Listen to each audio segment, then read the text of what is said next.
Hello student, last video में हमने class 11 का कार्बनिक रसायन चैप्टर से एक प्रभाव देखा था। जो कौन सा प्रभाव था बोलो? प्रेरणिक प्रभाव, इंडक्टिव इफेक्ट। ठीक है, और उसी के क्रम में एक इलेक्ट्रोमेरिक प्रभाव रहता है, एक अनुनाद प्रभाव रहता है और एक आपके अतिसंयुग्मन या बेकर और नाथन प्रभाव रहता है। ठीक है, तो सेकेंड वाला प्रभाव है आज का इलेक्ट्रोमेरिक प्रभाव।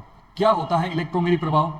देखिए आप लोग, हम यहाँ पर कार्बनिक रसायन पढ़ रहे हैं और कार्बनिक रसायन में कार्बन परमाणु का हमेशा जिक्र किया जाता है। ठीक है, अब कोई भी हाइड्रोकार्बन श्रृंखला है या कोई कार्बनिक यौगिक है, उस दो कार्बन के बीच में जब द्विबंध हो तो वो होती है एल्कीन, और अगर दो कार्बन के बीच में तीन बंध हो तो उसे कहते हैं एल्काइन।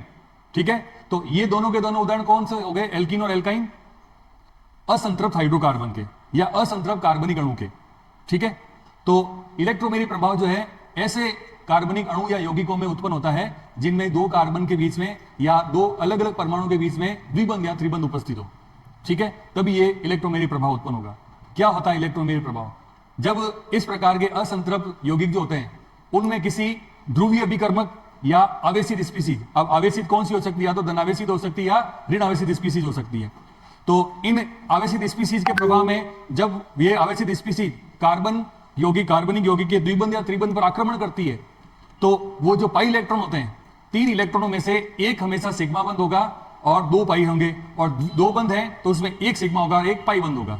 ठीक है, तो जहां पर भी पाई बंध है वहां पर पाई इलेक्ट्रॉन होंगे, क्योंकि इलेक्ट्रॉनों से ही बंध का निर्माण होता है और एक बंध में दो इलेक्ट्रॉनों की जरूरत होती है। ठीक है, तो क्या होता है जब आवेशित स्पीसीज आक्रमण करती है कार्बनिक अणु पे जहां पर द्विबंध या त्रिबंध हो, तो वो दोनों के दोनों पाई इलेक्ट्रॉन जो जिन्होंने बंध बनाया वो किसी एक ही परमाणु पर, दोनों में से किसी एक ही परमाणु पर क्या होता है? शिफ्ट हो जाते हैं या स्थानांतरित हो जाते हैं। तो इस कारण उत्पन्न होने वाले प्रभाव को क्या कहते हैं? इलेक्ट्रोमेरिक प्रभाव। क्या कहते हैं? इलेक्ट्रोमेरिक प्रभाव। इसके भी जो है दो प्रकार होते हैं। इसके भी दो प्रकार है, वो कौन कौन से हैं? धनात्मक इलेक्ट्रोमेरिक प्रभाव या ऋणात्मक इलेक्ट्रोमेरिक प्रभाव। तो अब जैसा नाम वैसे यहां पर उसकी परिभाषा और वैसे यहां पर इसका एग्जाम्पल होगा। जैसे दो अणु है, दो परमाणु अपने पास में, अब यहां पर पाई बंध और सिग्मा बंध, मान लीजिए दो बंध उपस्थित है। अब यहां पर मान लीजिए कोई नेगेटिव वाला माइनस ऋणावेशित स्पीसीज जो है वो आक्रमण करती है, तो जब ऋणात्मक आवेशित स्पीसीज जब आक्रमण करेगी तो पाई बंध जो होते हैं उसमें से इलेक्ट्रॉन जो है जहां पर वह ऋणावेशित स्पीसीज जुड़ने जा रही है उसके विपरीत परमाणु पर क्या हो जाएंगे? शिफ्ट हो जाएंगे। तो इससे तो कहते हैं ऋणात्मक इलेक्ट्रोमेरिक प्रभाव। और अगर कहीं पर अगर आवेशित स्पीसीज धनावेशित है और वह आक्रमण कर रही है तो दोनों के दोनों जो पाई इलेक्ट्रॉन है वो उसी परमाणु पर स्थानांतरित हो गए जहां पर वो स्पीसीज जुड़ने जा रही है। तो ये हो जाएगा धनात्मक इलेक्ट्रोमेरिक प्रभाव। बहुत सिंपल है, एक बार आसानी से देखना इसको, आप भी वीडियो देखें और इस बात को समझें। ठीक है, तो लेते हैं इलेक्ट्रोमेरिक प्रभाव क्या है। किसी कार्बनिक अणु में उपस्थित द्विबंध या त्रिबंध, ठीक है, द्विबंध या त्रिबंध, और ये दोनों की दोनों स्पीसीज कैसी होती है? असंतृप्त होती है, असंतृप्त। और जहां पर केवल सिग्मा बंध होते हैं, एकल बंध होते हुए संतृप्त होती है। ठीक है, तो द्विबंध या त्रिबंध का किसी आवेशित स्पीसीज के प्रभाव में एक ही परमाणु पर विस्थापित हो जाना या स्थानांतरित हो जाना, स्थानांतरित हो जाना, उससे क्या होगा? एक प्रभाव उत्पन्न होगा। उस प्रभाव को क्या कहते हैं? इलेक्ट्रोमेरिक प्रभाव कहते हैं, और इसे ई प्रभाव या ई इफेक्ट भी कहते हैं। इलेक्ट्रोमेरी से ही ई बनता है। ठीक है, ई। तो देखें क्या है यहां पर, ये द्विबंधित कार्बन हमने लिए हैं समझने के लिए। यहां पर क्या हो गया? एक तो है यहां पर कौन सा बंध? सिग्मा बंध। ये सिग्मा बंध है एक, और एक के अलावा जितने भी बंध होंगे वो पाई बंध होंगे। ठीक है, तो ऊपर मैंने माना है पाई बंध को। ठीक है, तो अब यहां पर ये कोई ध्रुवीय अभिकर्मक है। ध्रुव मतलब प्लस या माइनस दो ध्रुव होते हैं। अब वो कोई भी ध्रुवीय अभिकर्मक हो सकता है। तो जब इस ध्रुवीय अभिकर्मक का आक्रमण यहां पर होगा तो यहां पर क्या होगा? या तो ये दोनों इलेक्ट्रॉन, ये इलेक्ट्रॉन और ये इलेक्ट्रॉन, या तो इस कार्बन पर आ सकते हैं या फिर इस कार्बन पर आ सकते हैं।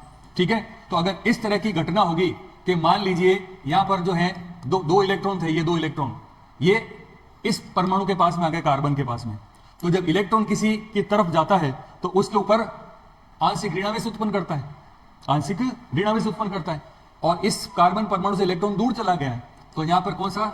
आंशिक धनावेश उत्पन्न होगा। ठीक है, तो यहां पर ध्रुवीय अभिकर्मक के प्रभाव में ये इलेक्ट्रॉन यहां पर आए, तो यहां पर इलेक्ट्रॉन आ जाने से इसके ऊपर देखो एक दोनों इलेक्ट्रॉन हो गए। तो अब इलेक्ट्रॉन काउंट करो कितने हो रहे हैं? पहला इलेक्ट्रॉन एक, दूसरा इलेक्ट्रॉन, तीसरा इलेक्ट्रॉन, 4 और 5, टोटल 5 इलेक्ट्रॉन हो गए। तो कार्बन के पास तो होते तो 4 ही है, तो तो एक बढ़ गया, तो एक बढ़ गया, इसलिए यहाँ पर माइनस आवेश लगाएंगे और यहाँ पर ये प्लस आवेश उत्पन्न हो जाएगा इसके ऊपर, ठीक है ना, इसके ऊपर कम हो गया ना, इसलिए प्लस आ गया। तो यहाँ पर यह प्रभाव जो है कितने प्रकार का होता है, 2 प्रकार का होता है। और ध्रुवीय अभिकर्मक जब हट जाता है तो ये प्रभाव भी क्या होता है, नगण्य हो जाता है या समाप्त हो जाता है। यही हमने लिखा, यह अस्थायी प्रभाव है जो ध्रुवीय अभिकर्मक की अनुपस्थिति में हट जाएगा या गायब हो जाएगा, ठीक है। तो इलेक्ट्रोमेरी प्रभाव के जो प्रकार हैं वो कितने हैं, 2 हैं, अभी हमने थोड़ी देर पहले डिस्कस किया है।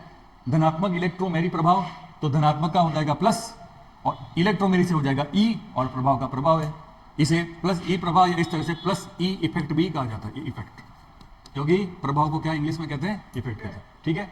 तो यहां पर क्या समझेंगे, पहले इस एग्जांपल देखो, ये बात समझ में आ जाएगी। यहां पर देखो, ये है एक ऐसी स्पीसीज जिसके ऊपर प्लस आवेश है, ये एक ध्रुवीय स्पीसीज है, ध्रुव का मतलब इसका तो प्लस होगा या माइनस होगा, तो ये ध्रुवीय स्पीसीज है। ये देखो, जब ये H प्लस आयन यहां पर इसके पास में जुड़ने के लिए आया, तब इधर भी कार्बन है, इधर भी कार्बन है, इधर द्विबंध दोनों के लिए ये, ठीक है। तो अब जब ये इसके पास में आएगा, तब ये दोनों इलेक्ट्रॉन किसी एक कार्बन परमाणु के पास जाने, ठीक है। तो जब ये प्लस इस कार्बन के पास में जुड़ने के लिए आया, तो ये दोनों के दोनों इलेक्ट्रॉन भी इसके पास में शिफ्ट हो गए। तो बोलो, यहां पर डेल माइनस आएगा इलेक्ट्रॉन के आ जाने से, इसके पास में डेल प्लस आएगा। तो प्लस का न्यूट्रलाइजेशन या उदासीनीकरण हो गया माइनस से, ठीक है। जो एक इलेक्ट्रॉन इधर आया था, इसके पास तो इलेक्ट्रॉन है नहीं, तो इलेक्ट्रॉन है नहीं तो ये बंद कैसे बनाएगा, ये जो 2 इलेक्ट्रॉन होंगे वो 2 इलेक्ट्रॉन ऐसा जाएंगे और हाइड्रोजन वहां पर जाकर जुड़ जाएगा। ये 2 इलेक्ट्रॉन जो थे उन्होंने यहां बंद बना लिया, इसके पास से कमी हुई इलेक्ट्रॉनों की, तो यहां पे प्लस आ गया। तो क्या समझे, जैसे स्पीसीज का आक्रमण हो जाता है किसी कार्बनिक अणु पर, जो उत्पाद होता है उसमें भी हमें प्लस मिलेगा। देखो यहां पर प्लस का आक्रमण हुआ तो उत्पाद में प्लस मिला हमें, देखो ये आवेशित स्पीसीज कैसी मिली हमें, प्लस वाली मिली, ठीक है। अब इसको पढ़ते हैं, इसकी क्या कहते हैं लैंग्वेज से। जब किसी कार्बनिक यौगिक में, ये कार्बनिक यौगिक है, में उपस्थित कार्बन परमाणु पर उपस्थित पाई इलेक्ट्रॉन जो है, ये पाई इलेक्ट्रॉन जो है ध्रुवीय अभिकर्मक, ये ध्रुवीय अभिकर्मक है, कैसी स्पीसीज कर रही है, धनावेशित है, की उपस्थिति में उस देखो यहां से है काम की बात, उस कार्बन परमाणु पर स्थानांतरित होते हैं जिस पर ध्रुवीय अभिकर्मक जुड़ता है। ये इलेक्ट्रॉन कहां पर शिफ्ट हो रहे हैं, जहां पर ये जुड़ रहा है, तो इस प्रभाव को क्या कहेंगे, प्लस ई प्रभाव कहेंगे। जहां पर जुड़ रहा है वहीं पर आगे दोनों इलेक्ट्रॉन, तो ये कहलाएगा प्लस ई प्रभाव या धनात्मक इलेक्ट्रोमेरी प्रभाव। इसके विपरीत दूसरा देखो, ऋणात्मक इलेक्ट्रोमेरी प्रभाव, यहां पर उसका जस्ट ऑपोजिट होगा। देखो एग्जांपल देखना, उसके बाद आपको बात समझ में आ जाएगी। ये उसके विपरीत है OH माइनस, ये कैसी स्पीसीज है, ऋणात्मक स्पीसीज है, ठीक है। अब यहां पर ये इधर आया, तो अब यहां पर एक बात समझो कि एक संबंध हमने पढ़ा था, ये FOClN, बोलो ये बात याद आ रही है, हम इसको बार बार बोलते हैं कि इसको आपको याद करो। ये विद्युत ऋणी सबसे अधिक है, तो उसके बाद ऑक्सीजन है, कार्बन कहीं नहीं आ रहा, ये क्लोरीन है, ठीक है। तो विद्युत ऋणी अधिक कौन है इसमें, ऑक्सीजन परमाणु, इलेक्ट्रॉन खींचने वाला विद्युत ऋणी होता है। ऑक्सीजन इलेक्ट्रॉन खींचेगा, तो इलेक्ट्रॉन खींचेगा तो ये दोनों इलेक्ट्रॉन कहां आएंगे, यहां पर आएंगे, तो माइनस डेल यहां पर आएगा, और यहां पर क्या आएगा, तो अब आवेशित स्पीसीज के पास में जो आवेश है वो माइनस वाले के पास तो जाएगा नहीं, क्योंकि प्रतिकर्षण हो जाएगा, तो फिर कहां पर जाएगा, उस आवेश के पास जाएगा जहां पर इसके लिए सहूलियत है, जहां पर आसानी से जुड़ पाए। तो ये माइनस वाली स्पीसीज प्लस से जुड़ती है, तो ये हमने इसको जोड़ दिया यहां पर, ठीक है।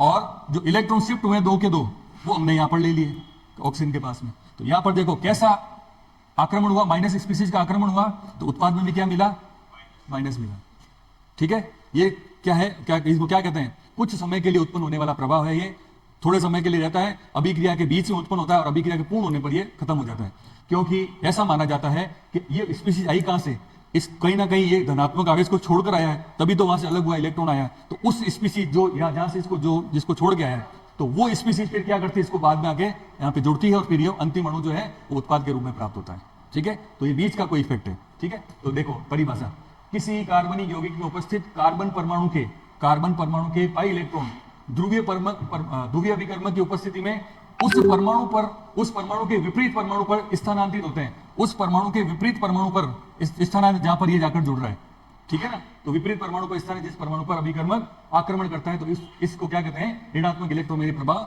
या इसको क्या कहेंगे, माइनस ई प्रभाव भी कहते हैं, ठीक है। तो ये है एक छोटा सा टॉपिक जो कि कई बार प्रश्न के रूप में पूछा गया है। ये हमारे 2 प्रभाव जो हैं यहाँ पर कंप्लीट होते हैं, 2 प्रभाव और रहते हैं, बेकर नाथन प्रभाव या अतिसंयुग्मन और एक प्रभाव है कौन सा, बोलो, बेंजीन वलय में उत्पन्न होने वाला अनुनाद प्रभाव। ठीक है, तो ये दो प्रभाव हम आगे आने वाले वीडियो में जल्दी ही कवर करने वाले हैं।